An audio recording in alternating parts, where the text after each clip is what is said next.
So the first thing we started with was like reflecting on how we're gonna live in 10 years, and we all had some different ideas, but the one thing that we had in common was that it was probably going to be more sustainable than how we're living now.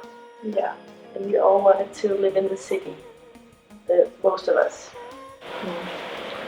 Yeah, where there's not a lot of space right now, and we are in need, especially in Copenhagen, of new apartments. So Urban Riggers is a project in Denmark where students and seniors live on a house that's built out of old containers and shaped in a hexagon.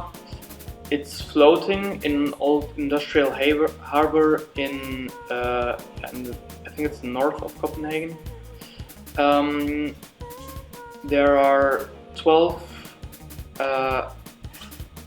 apartments per boat, basically, and then you have also shared community spaces below the sea level in a concrete basement, where you have a kitchen, a room where you can watch TV, a social room where everyone can just be. You have a washing room there as well, and then on top of the containers you have a terrace where you can hang out, some solar panels and vegetables growing, and then in the middle you have space where you can just park your bikes or let other things rest. So now the question is, how is Urban Riggers sustainable?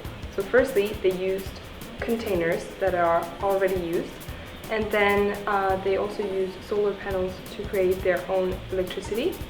There is also around that area an urban gardening where they where the communities garden together and grow their foods together. Yeah, then we came back to the school. Yeah. And we started our own projects, and we're doing the housing part, and we are kind of like making an urban rigger like expansion.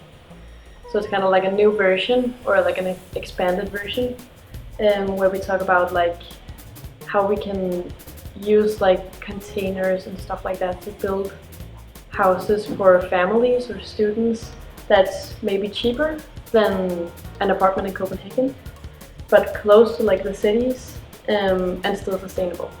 Kind of like take the urban riggers apart and then put them together in like what kind of shape is needed or there is space for.